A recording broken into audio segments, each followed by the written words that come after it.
Sa matataas na bundok ng Italia, naligaw kami sa isang halos abandonadong baryo, malayo sa modernong buhay. Isang maliit na lugar na dalawa na lang ang nakatira. Mula sa tanawing lambak, biglang lumitaw ang isang nakalimutang palasyo. Agad naming naramdaman ni Luke, iba ang lugar na ito. Masyadong enggrande para sa isang baryo. Masyadong malawak at maayos ang disenyo para basta na lang iwanan ng walang dahilan. Ang palasyong ito ay dating pagmamay-ari ng isang maharlikang pamilya. Isang pamilya ng mga arkitekto na sila mismo ang nagdisenyo ng bahay na ito. Pinlano ng mga dating nanirahan dito ang bawat kwarto, pasilyo at detalye. Si Maria ay mula sa maharlikang angkan. Dahil mayaman ang pamilya niya, naipatayo at naipaayos nila ang palasyo at nabuo ang buhay na tila perpekto sa paningin ng iba. Ngunit bihirang walang kwento ang mga ganitong lugar.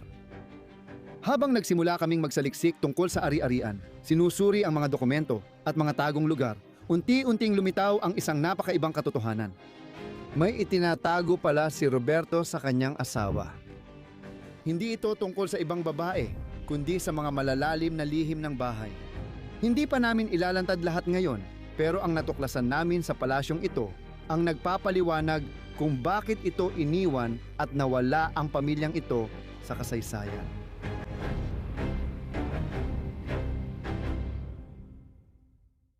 Maligayang pagdating sa inyong lahat sa panibagong episode ng Bro Sidika. Kasama ko ulit si Luke. Ngayon, may palasyo tayo sa tuktok ng bundok sa Italia, kumpleto sa sandata at gamit sa loob. Nasa itaas iyon, pero magiging hamon ang makapasok. Kaya subukan muna nating makapasok. Grabe, sobrang masukal dito. Puro tinik sa paligid. Hindi ito magiging masaya.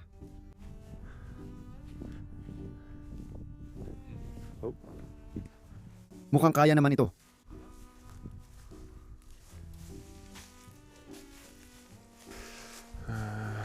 Oo, posible. Kailangan ko ng pahinga dito sa taas. Ayos ka lang dyan.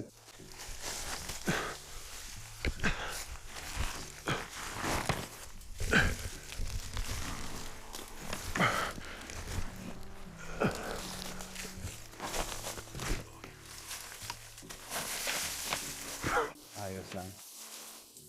Medyo ayos lang. Ang problema dito sa baryo, dalawa lang ang nakatira dito. At kapag naglakad ka sa pangunahing kalsada, agad nilang alam kung ano ang pakay mo. At ayokong mangyari yon. Kailangan namin ng oras sa loob, kaya kailangang makahanap ng paraan para makapasok ng hindi napapansin.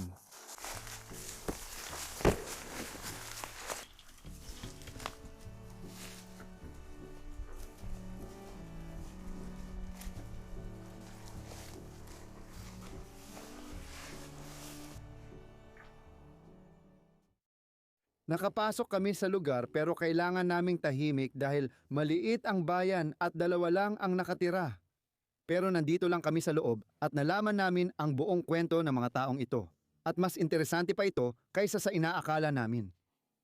At tingnan mo, nakatayo kami ngayon sa kapilya ng lugar. Hindi inaasahan. Oh, hindi namin inasahan. Akala namin nakita na lahat pero may isa pa palang pinto at may kapilya pala. Oo, kaya magsisimula tayo mula sa kapilya paakyat hanggang sa buong palasyo. At pagkatapos ay lalabas na tayo. Kasi ayaw naming magtagal dito. Gusto naming ipakita sa inyo ang lugar na ito at ibahagi ang kwento ng mga tao rito. Ang Pilgrim ni Jesus. Ang pagkapako sa krus ni Jesus. Pagkapako sa krus ni Jesus. Kawili-wili. Oh, alam na natin ang kwento ng pagkapako sa krus ni Jesus. Oo, at meron sila. At doon pa sa bandang iyon, at meron silang sariling pribadong altar sa loob ng lugar na ito. Kaya ito ay nangyari dahil ang mga taong ito, sa kanilang sarili, ay mga arkitekto at sila ay medyo mayaman. Pero si Maria, ang asawa ni Roberto,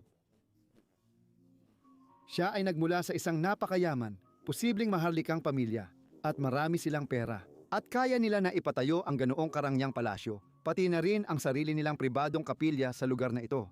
magtayo ng sarili nilang kumpanya. Oh, Nagtayo sila ng sariling kumpanyang pang-arkitektura na makikita sa ibaba ang ilang parte ng opisina na interesante. May ilang likhang sining dito. Wala namang masyadong interesante. Pero gusto ko laging makita ang pribadong kapilya. Tignan mo. Lapit ka rito. Nakita mo na ba ito? di ko pa nakita. May maliit na aklatan dito sa itaas. Tama. Gustong-gusto ko talaga ito. Ayos yan. Malamang lahat ng relihiyosong libro na iwan dito. Oh. May napansin akong bagong bagay sa kwarto ng kapilya na wala pa dati. Kung titingnan mo dito sa itaas ng pintuan, dati itong pininturahan noon. Oo, Pero nagpasya lang silang pinturahan ito ulit. oo, ginagawa minsan ng Italyano yan. Maganda ang pintura pero pinipinturahan lang ng puti Oh, sa hindi malamang dahilan. napaka-misteryoso. Oo, at may dalawa lang na upuan dito sa loob. Walang masyadong espesyal. Hindi. Wala namang masyadong bongga. Mapapansin din ang pekeng marmol na nakakatuwa. Oh, peke pala. Ito ay dahon na may napakaraming marmol pero nagpasya silang pinturahan ito dahil malamang mas mahal pa ito. Ang Italia ay isa sa pinakamalaking nag-e-export ng marmol sa mundo. At sila rin ang pinakamalaking gumagawa ng peking marmol. Oh, marami rin ito sa Portugal pero nagsisimula ko ng magustuhan ng pekeng marmol. Oo, basta maayos ang gawa, maganda ito. Oh. Meron tayong peking relihiyosong painting dito. Gusto ko yung stained glass dito sa itaas.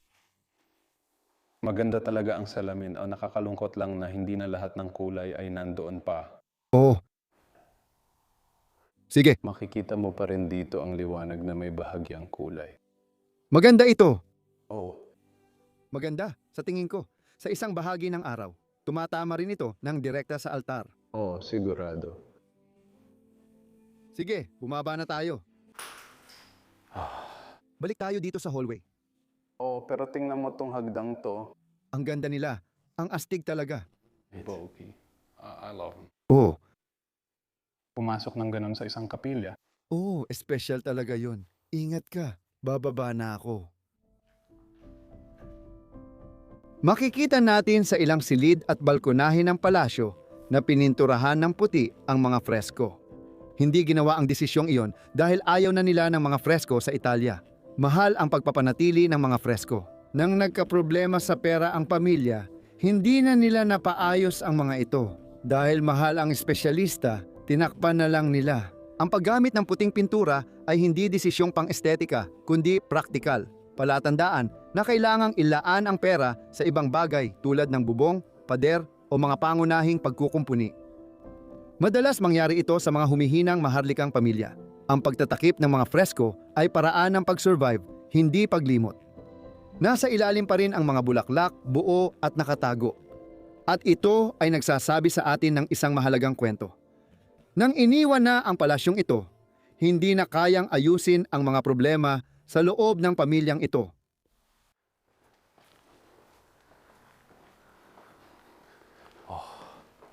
Napakaganda ng balkonahe tuwing araw. Tanaw ang kamanghamanghang bukirin at kalikasan sa likod bahay. Oo, naging lugar ito. Talagang inayos nila ito at gumastos ng malaki para sa magandang lokasyon. Maganda na rin ang ilog, pero hindi na talaga ito mukhang ilog ngayon. Sa tingin ko sa ilang panahon ng taon, magiging napakaganda nito.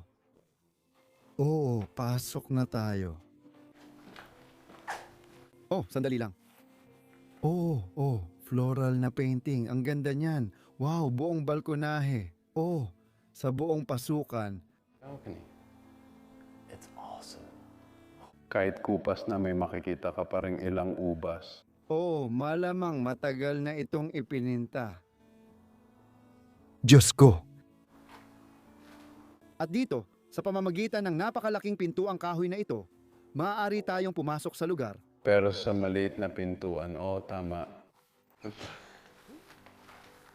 Oh, It makes a lot of noise in this place. pumapasok tayo sa isang napakagandang pasilyo. Grabe, tingnan mo yan. May malaking tumpok ng mga libro sa tabi mo. Oh. Luma na ang mga to, grabe. Hindi alam ni Hargiamen, Radyo at Amento kung ano ang tungkol doon. Pero ito ay isang tipikal na Italianong pasilyo na may arko ang kisame. Vaulted ceiling. Pwede mong tawagin ito. Maraming iba't ibang hagdanan at daanan. At pati itong magandang parol sa gitna ng pasilyo, tunay na kahanga-hangang piraso. May mga maliliit silang palamuti kahit saan. Malaking bakal. Oo, dito mo ilalagay ang layunin. Tama ba? Pagkatapos, pwede kang magplansya ng mas matagal. Madalas nilalagay ito sa ibabaw ng kalan. Maraming iba't ibang ilustrasyon at mga pinta sa mga dingding. Maraming mga hayop. Oh. Siguradong siguro rin. Nag-aalaga rin sila ng maraming hayop dito. Sige, pasok tayo dito. Pero tahimik lang.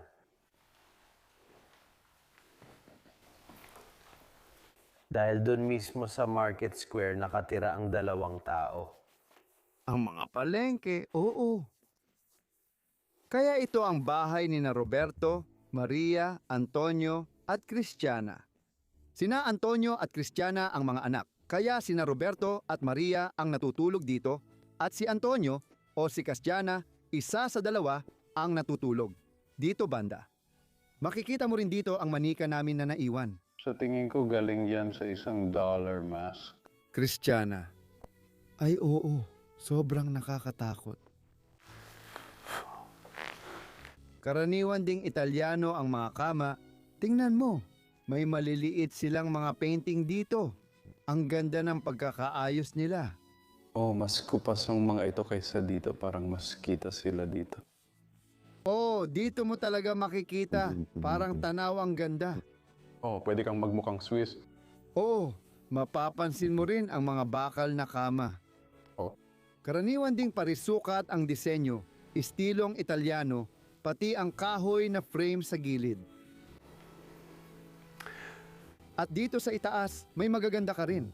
Biga, Maingat! tukuyin ang palasyong ito at patakbuhin ito sa kabuuan.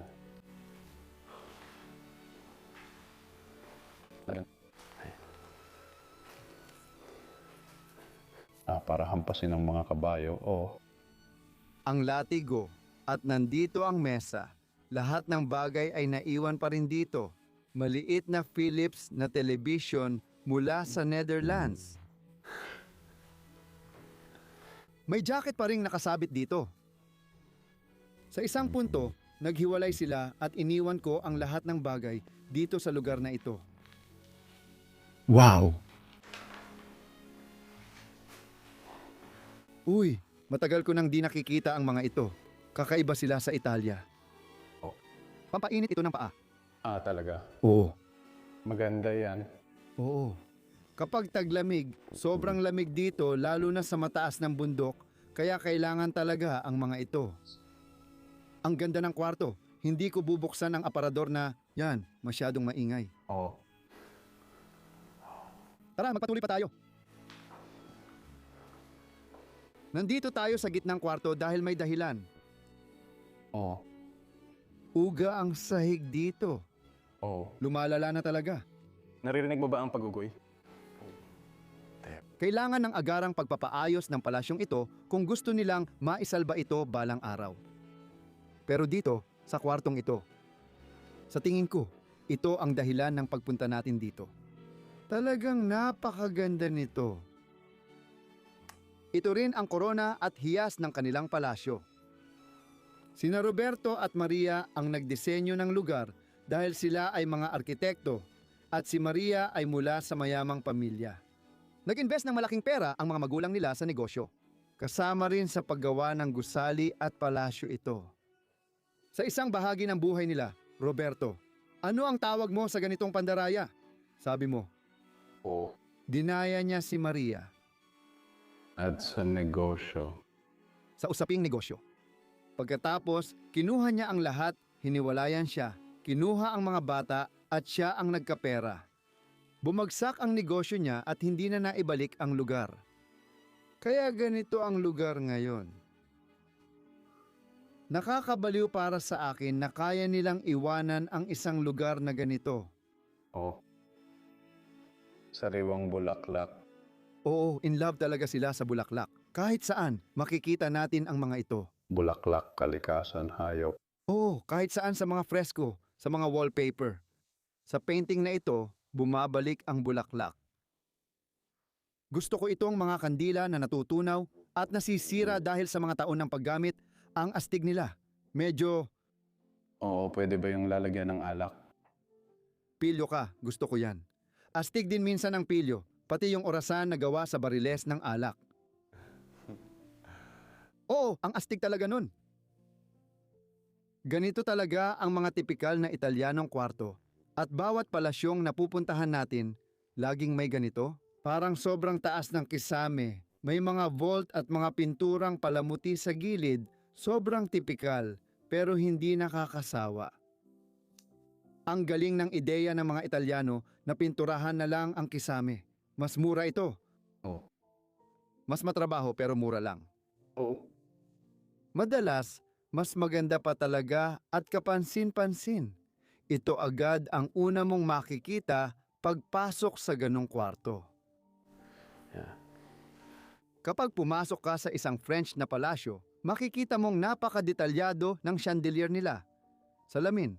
Dito, bakal lang, cast iron na may disenyo ng bulaklak. Mura pero elegante. Gusto ko na parang prutas ang pagkakasabit ng mga bombilya. Oh, Parang mga dahon. parang pera sila mula sa puno. Maliit na mesa para sa apat, may apat na upuan sa paligid. At upuang may bulaklak na disenyo. Oh, ganun ba? Sa tingin ko, Oh, tama, ganun nga. syempre. Wow, ano bang inaasahan mo? Talagang lola ang dating. Sa tingin mo ba si Maria o si Roberto? Hindi ko alam. Sa tingin ko, medyo pa-sweet si Roberto. Siguro, Creep, prim, creep. Hindi, ang creep ay napaka-prim. Para lang itong pinapasyal. Maxi. Kasi Maxikosi sa Olandes, oo. Gusto ko ito kasi may spring at pwedeng iugoy ang baby habang tinutulak sa kalsada. Ang astig nila. May mga Italianong side table na marmol ang ibabaw. Sobrang ganda at may ilang bulaklak na disenyo. Gaya ng inaasahan natin mula sa isang lugar na ganito. lahat ay tumutugma. Oh. Napakaganda. Ilang sconces lang. At gusto ko rin ang setup na ito. Kailangan ba nating pag-usapan ang elepante sa kwarto? Hindi ko alam kung matatawag itong halberd dahil dalawang gilid ang palakol nito. At kadalasan ang halberd ay may isang matulis na dulo dito. Kaya pwede mo. Kapag may nagsusulat, halimbawa nasa lupa ka at may mga kabalyero, pwede mong gamitin ang kawit na yon para mahuli ang mga tao pagkatapos ng labanan. Ah, talaga. May litrato na may matulis na dulo. Malamang version lang ito ng halpert. Pasensya na. Malamang ito ay isang version ng halpert. Iniisip ko rin yan. O baka palamuti lang ang sandata. Ibig kong sabihin, sigurado akong palamuti lang talaga yan. Hindi naman matalim o parang paro-paro ang disenyo. Astig ito. Gusto ko. Baka gamit sa paghahalaman, ilalagay ko na lang sa sulok ng kwarto. Ang astig na magkaroon nito sa bahay mo. At oo, yung dalawang upuan sa tabi ng fireplace. May isip mo kung paano sila dito nakaupo sa buhay nila. Mga upuan talaga ito ng lola. Oo, hinihila nila at humihiga sila rito. Binuksan mo ba ang bowl?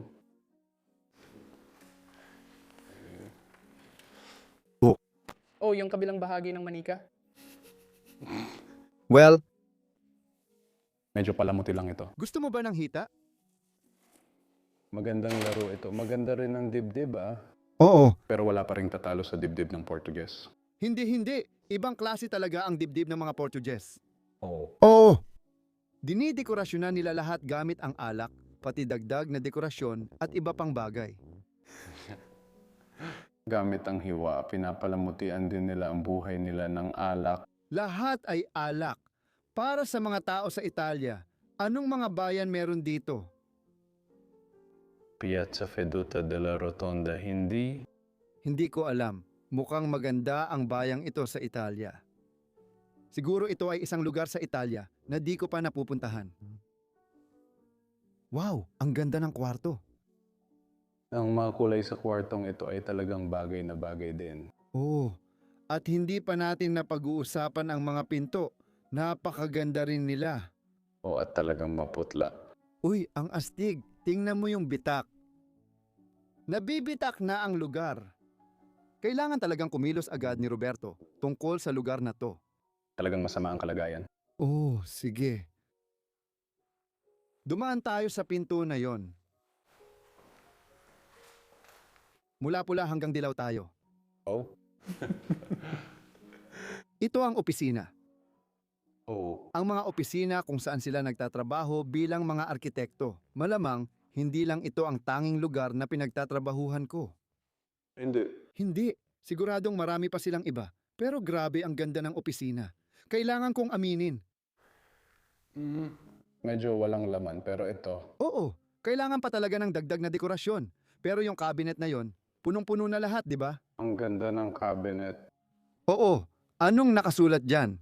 Folklore per Folklore Arkitekto. Para sa mga arkitekto.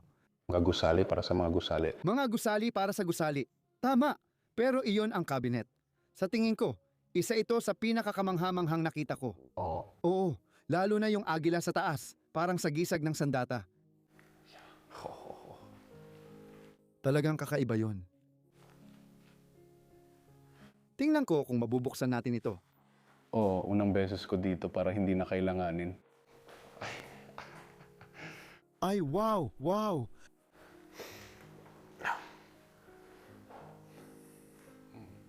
Walang dating. Walang laman doon. Kailangan kong lumabas na hindi ako kita. Oo nga, may ilang mga libro dito. Ibig kong sabihin, pero parang mga normal na aklat lang ng panitikan ang itsura nila. Panitikan, mga aklat tungkol sa turismo. Oo, sa tingin ko, maraming gamit ang inalis nila dito bago umalis. Oo, malamang nasa ibang lugar na sila at dinala ang mga mahahalaga nilang gamit. Oo, tapos may maliit na mesa sa ibabaw ng lamesa na may nakasulat na 1,962. Oh. Wow. Matagal na yon dahil iniwan ang gusali noong 1,988. Oo. Ang ganda ng isang upuan sa mesa. Ang ganda talaga nitong isa. Mukha siyang parang upuan ng direktor. At natutupi ba yan? Hindi. Sa tingin ko hindi natutupi yan. Sa tingin ko, hindi natutupi ito ngayon. Hindi. Parang mukhang pwede siyang matupi. Oo. Oo, ang astig ng may ulo ng leon. At itong mga katabi nito ay sobrang Italiano rin. Oh, Di ko pa napansin ang mga ito. yung mga dragon sa dagat na nakabihis. Lahat. Mga ahas. Oo, mga ahas. Oo. Tinitingnan ko itong painting at hindi ko alam kung ano ang dapat kong makita dito. Hindi rin ako, pareho lang tayo. Mukha itong isang kakilakilabot at magandang tanawin sa parehong oras. Oo. Parang magsasaka at maharlika na nagtutulungan sa ilalim ng kastilyo. Pakiramdam ko, ganito rin ito. Bahagi ng seryeng yon. Oo nga. O mga arkeologong nagtatrabaho, sa wakas ay natuklasan kung ano ang nangyari. Roberto, Hindi namin alam. wala pa kaming nakikitang litrato ng mga tao dito na nakakalungkot kasi dati palagi kaming nakakakita. Pero kadalasan ay merong laging isang bagay na gusto ko. Itong cabinet. Maganda ang pagkakagawa at naka-built-in. May ilang mga halaman doon. Talagang mas maraming halaman.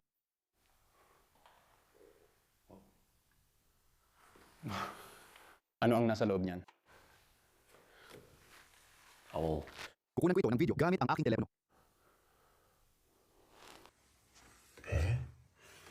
Mukhang lihim ang kwartong ito, pero wala namang laman sa ibaba. Mukhang dati itong vault o kung ano man dahil wala namang ibang daan mula rito. Oo, mukhang lihim na kwarto talaga ito dahil may mga tabla pa dito. Pwede mo itong takpan ng ganito. Sa tingin ko, ganun nga. May mga lihim si Roberto. Sige. Gusto ko lang sabihin na itong chandelier, sa totoo lang, hindi talaga chandelier. Pero pakiramdam ko dito sa bahaging ito, sa ilalim ng plate na ito, tinatanggal nila ang itim Yeah, maybe this was iyon. Oo. Hindi ko alam. Siguro nasa maayos na lugar lang ito nakasabit, posible iyon. Sige, interesante. Tara, magpatuloy pa tayo. Tingnan natin kung ano pa ang maaari nating makita. Bumalik tayo ngayon sa hallway. Kailangan kong ipakita sa'yo. Kailangan kong ipakita ito sa'yo. May kutob na ako kung ano to. Pero Ayan na. ang inidoro. At pagkatapos dito sa kabila, akyat sa mga hagdang ito, may atik ka sa itaas ng bahay. Wow, mukhang sobrang hindi matibay ito. Oo. Hindi talaga tayo dapat manatili dito. Hindi. Sige, tara na please. Tara na. Oo, marami pang bahagi ng palasyo ang hindi pa namin na ipapakita sa inyo. Ay wow, pasok ka. Tama. Meron tayong kompletong sala. Mas ramdam na tirahan ito kaysa sa isa. Parang bagong lipat pa nga. Pati mga sombrero ng marine at iba pa na iwan dito. Mga sombrero ba ito ng pulis o marine? Light flight? Oo. May tren ako, hindi mo alam. Oh. Iyon ang lugar. Oh. Grabe. Ano ang pangalan ng araw? Antonio? Akala ko A, pero E pala dito. Oo, yun ang maliit na bayan at ang palasyo na parang sakop halos buong bayan. Nakakatawa talaga. At may fireplace sila dito. Oh, hindi naman yun nabubuksan. Anak ko, tingnan mo, parang nababangga sa mga gamit. Tingnan natin kung anong interesante dito para sa atin. Wala. Wala talaga. Maganda naman ang itsura, parang elevator sa bahay. May isang tao rin na mahilig sa pagpipinta. Mga bagay dito. Itong kupas na pagpipinta. Oo nga, mukhang peke ito. Oo, mukhang peke, pero di ako siguradong sigurado. Gusto ko talaga ang mga talim sa pader. Karaniwan ito sa Italia at Portugal. Inverno Esteta Estate. State? Otuno. Oh. Wow! Oh, ito ang kanilang informal na sala. May formal silang sala, yung pulang kwarto na nakita natin. At ito ang informal na sala kung saan sila madalas tumambay. Meron tayong magandang gas electric na ginawang chandelier na may magandang piraso na malamang gawa sa tanso. May magandang mesa sa ilalim niyan para sa buong pamilya, pati na rin ang kanilang mga kamag-anak at lahat ng nasa Italia na pwedeng magsama-sama at mag-enjoy ng masarap na hapunan. Kumusta ang sukat? Tignan mo. Wow, talaga. Oo nga, marmol, gisantes at lahat. Heto ang mga timbang. Ginamit namin ang timbangan na ito noon sa panaderya. Oo nga, tingnan mo ang panaderya sa bahay. Ang tatay ko, Magulang niya at magulang ko ang dating may-ari. astig talaga ang cabinet na to. Parang kabinet ng alak ito, pero di ako sigurado o makapaniwala. Sige. May mga baso. May mga kakaibang likido doon, ha? Tara, pasok pa tayo sa loob ng bahay at tingnan ang nandito. Sa tingin ko, ito na yon. Ito ang pasilyo kung saan ka pumasok. Oh, magandang makinang panahi, kunsa. Ngayon ko lang narinig yan. Anong meron tayo dito?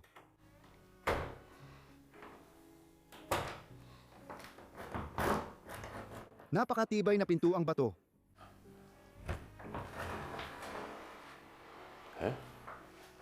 May isang buong silid sa likod nito. Wow, pumasok ka sa loob. Kaya ito siguro ang nawawalang kama. Oh, at may isa pang kwarto doon din. Ano? Oh, Sige, ganito.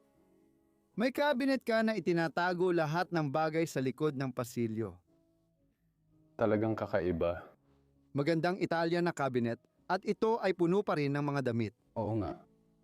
Oo, siguro may tumira pa rito matapos ang 1,988. Oo. Magandang Italianong kama na may bulaklak na disenyo. Siyempre. Natalo ako sa kama.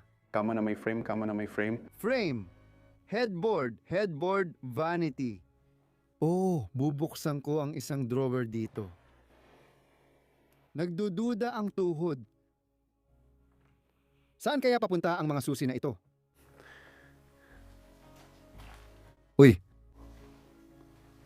Ha? Kung isipin mo ang yaman nila, malamang may katulong sila. Maaaring dito rin sila natutulog. Walang bintana o bintana nga ba? Hindi. Hindi. Ang ibig kong sabihin, dito sa parang hugasan na area, may bintana ka. Pero, yun lang. Ayoko dito matulog. Hindi.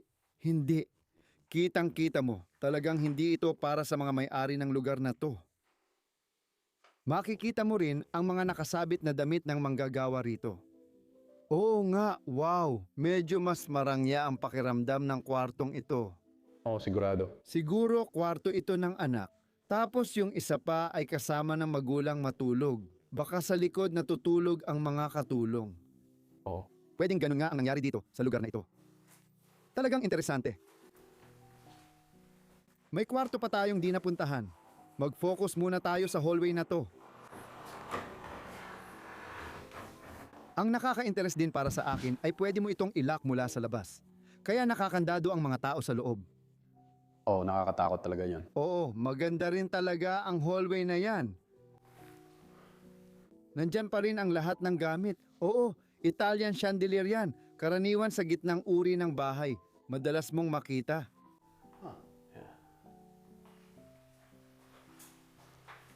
Maganda! Maraming iba't ibang bagay. Ngayon lang ako nakakita ng ganitong makinang panahi. Oh, wow. Ang astig niyan. Hindi gumagana dahil hindi gumagalaw ang karayom. Oo nga. Anong brand ito? Sa totoo lang, hindi ko alam. Makina ng pananahi, pabrika ng makina. Hindi ko alam. Maganda ang makinang panahi. May mga bitak din ang bahay dito. Oo, masama talaga.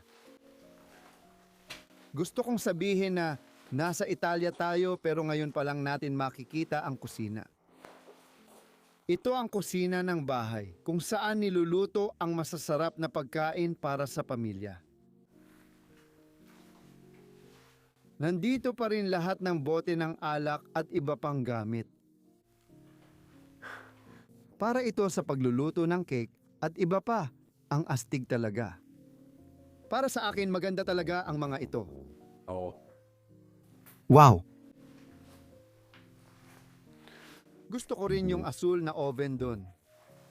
Oh, wow.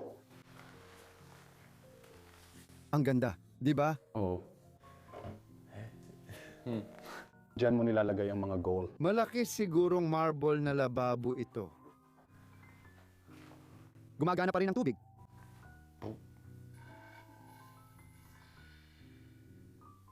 May kaunting pressure pa sa tubig.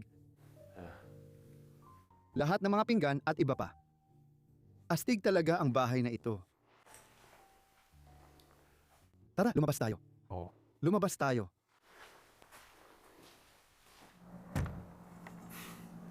Interesante pero medyo kahina-hinalang lugar.